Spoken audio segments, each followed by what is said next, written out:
Class is now in session. I'm Professor Hockey, and today we'll be doing another player review, and it will be Dylan Gambrell. Gambrell has had an interesting season, I guess you could say. It's one of the players who I was most surprised by when it came to this time of the year to do my player reviews, because honestly, based on eye test, I thought Gambrell had an okay season. It certainly wasn't anything that actually blew me away, but I expected coming into the grading that I'd end up giving him something like maybe a C+ or something along those lines, slightly exceeding the expectations that I had for him, which was to be about a fourth line center for the San Jose Sharks. But once I actually looked deeper into it and looked deeper into the stats of Dylan Gambrell, I saw that my eye test was actually quite off base, as Dylan Gambrell actually had a pretty bad season, all things considered. Now, let's first talk about sort of Dylan Gambrell's journey up to this point, as it kind of reminds me a bit of Kevin Labanc. Not that these two players are in any way similar in terms of actual play style, but kind of their last couple of years have been somewhat the same. So when I talked about Kevin Labanc a few videos ago during his player review, I've said that he was always on a player who was always a player on the brink of breaking out. It always seemed as though he could just take one more step to being a consistent top six forward, but over the past few years that just hasn't happened, and it seems as though the Sharks are locked in with what they're going to get with Kevin Labanc, which is like a borderline top six forward. With Dylan Gambrell, it's felt like for the past couple of years that he's been on the brink of being that third line center for the San Jose Sharks, or at least people have been expecting that of him, but he's never really taken that step forward. So for instance, in the 18-19 season, the Sharks had an extremely deep team, Couture, Hurdle, Thornton as their top three centers, but the fourth line center spot was definitely up for the taking, and a lot of people thought Dylan Gambrell could be that guy for the Sharks, but he ended up only playing a few games for the Sharks this season. That's his spot in the lineup never really stuck, and so he didn't really get much time that year. Going into the 19-20 season with some changes, it felt as though Dylan Gambrell would now finally get that consistent spot, fourth line center, maybe even crack that third line center spot. But again, while he did manage to play a good amount of games, he wasn't particularly impressive, and nothing he really did blew anybody away. Coming into this season, though, that people were saying, okay, now that he's had this experience, he'll finally be able to step into that role as a consistent player for the San Jose Sharks. And the thing is that Bob Booner, the coach of the Sharks, actually gave him every opportunity to be able to do that. And just judging based on, how he was deployed this season, you would think that he actually managed to make it as that third line center for the San Jose Sharks. But very clearly, he did not, based on the statistics. And just judging by how Doug Wilson was so candid at the end of the season that the Sharks are going to be specifically targeting a third line center during this offseason to bring into the team, it definitely goes to show that Gambrell, while he was given every opportunity to seize this spot, he failed in that regard. So if we take a look at some of these more defensive stats, because when it comes to third line centers, yes, obviously in a perfect world, you would love your third line center to be not only a solid player who can beat out other teams' third lines and be solid defensively, but also score 40-50 points like the Sharks had in 18-19 when Joe Thornton was the third line center of the San Jose Sharks. In a more real world where you can't have such an amazingly deep team, you're hoping your third line center could just be someone there who can occasionally chip in terms of goals, but is more so kind of a checking type of player. So this was the type of player that we saw for the Montreal Canadiens in the Stanley Cup Finals this season. Philip Deneau. He was a player who was more of a checking player for the Montreal Canadiens. He wasn't scoring a ton of goals. He wasn't scoring a ton of points. It took him a good 20 games into the playoffs before he even got his first goal, and yet he was still a very, very important player for the Canadiens because of the fact that he had this defensive pedigree to him. He could go up against the other team's top players and manage to shut them down. That's how they had, a decent amount of success against the Leafs and a lot of success against the Vegas Golden Knights. Gambrell was put into this position, and yet the defensive stats do not support him at all.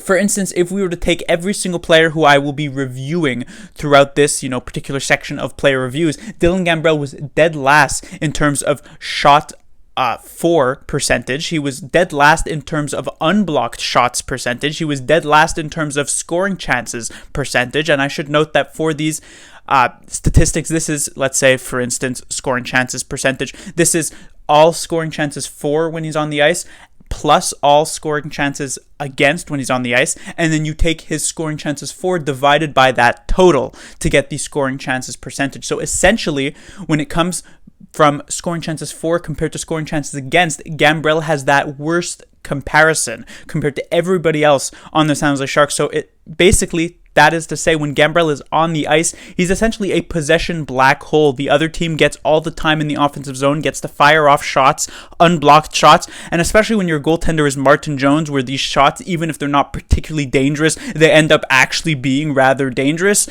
It's definitely not a good thing that Gambrell is giving up so many opportunities, and the fact that he brings basically nothing offensively to the table, as you'll see in just a bit based on his statistics, it is not a very good thing at all. So as we move into the more tangible statistics, we have games played, 49 games, as he played almost the entirety of the 56-game season. We will be obviously, as usual, going over the 82-game stats. So we had 5 goals on the year, which would be 8 goals in a full season, 7 assists, which would be 12 assists in a full season, for 12 points, which would be 20 points in a full year, which is about in line with a pretty decent fourth liner. But the fact is that Gambrell was not viewed as and played as a pretty decent fourth liner, but was instead put into a much larger role that he definitely did not end up living up to. And so one of the first stats that we can also look at here in terms of tangible stats is his plus minus, which was dead last on the team, right there with Erik Karlsson, who himself did not have a very good season at all, at minus 18. And for Erik Karlsson, it is slightly more understandable with the role Erik Karlsson is given, especially since he's also on the ice for a lot of 6-on-5, so maybe some empty net goals can sort of take into account there.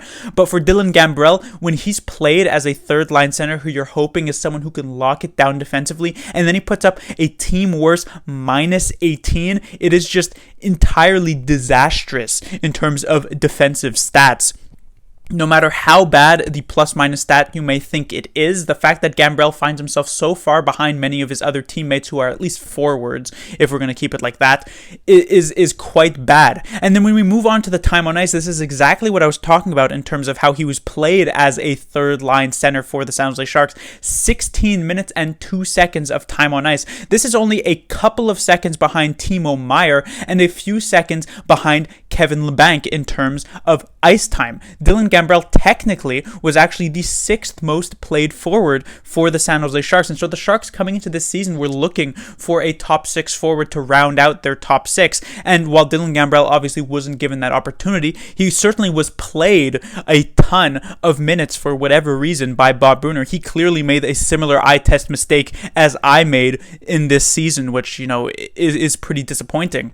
And even if you remove the short-handed time on ice, Dylan Gambrell still is 6th in terms of even strength time on ice per player for forwards on the San Jose Sharks, which again, he definitely did not merit. Now let's actually take a moment to look at the shorthanded time on ice. As Dylan Gambrell, he had the 2nd most in terms of forward for shorthanded time on ice per game, only behind Matt Nieto, but because Nieto was injured and didn't play much of the season, that Gambrell actually had just the largest amount of flat shorthanded time on ice. And the fact is that even with given this much time on ice, he still didn't really excel in this role. He wasn't the worst player on the team, as we take a look at a stat which is power play goals against per 60 minutes to try and even out that time on ice differences. He wasn't the worst. In fact, he was even better than a player like Tomas Hertl, who was at about 8.5 power play goals against per 60 minutes, while Gambrell was only at 8 goals against per 60 minutes.